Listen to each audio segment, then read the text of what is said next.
Hi, my name is Melissa Robinson. I live in Seattle, Washington. I hold a Bachelor of Arts in Human Development.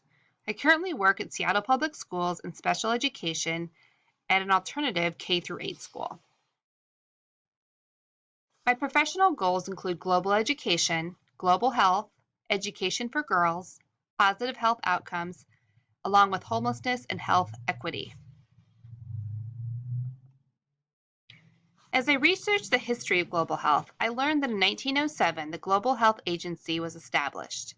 In 1948, the World Health Organization was created. In 1978, the first discussion of equitable healthcare access in developing nations occurred. In the 1980s, a financial crisis began affecting global health funding. How did I become interested in public health? I guess interest began gradually as I walked my dog each day. I live in Seattle, and the cost of living is extremely high. So high, in fact, that it has the fifth highest rent in the US. The median house price here is $700,000. It's really easy to become homeless. Even with all the money that Seattle has, the homeless population continues to grow. It grew 19% last year. I pass many homeless people each day in doorways, on park benches, under trees, in baseball dugouts, and wherever else they can find a dry place to sleep. I began to think about the homeless and their daily struggles. I thought about the resources that they had available.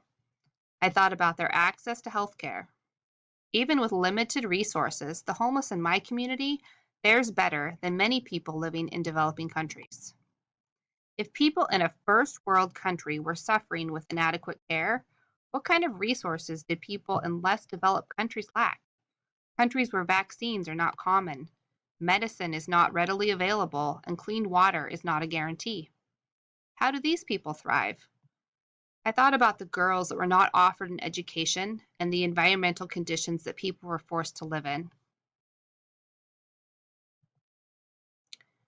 When I looked back at the history of global health, it made me wonder what progress has been made and what progress is needed. In the 1980s, there was a shift from caring from overall health to focusing on specific health conditions for funding. The poor are more likely to suffer from chronic conditions and less likely to have access to health care. It's a vicious cycle. Poverty leads to poor health, while poor health makes it a huge challenge to rise above poverty.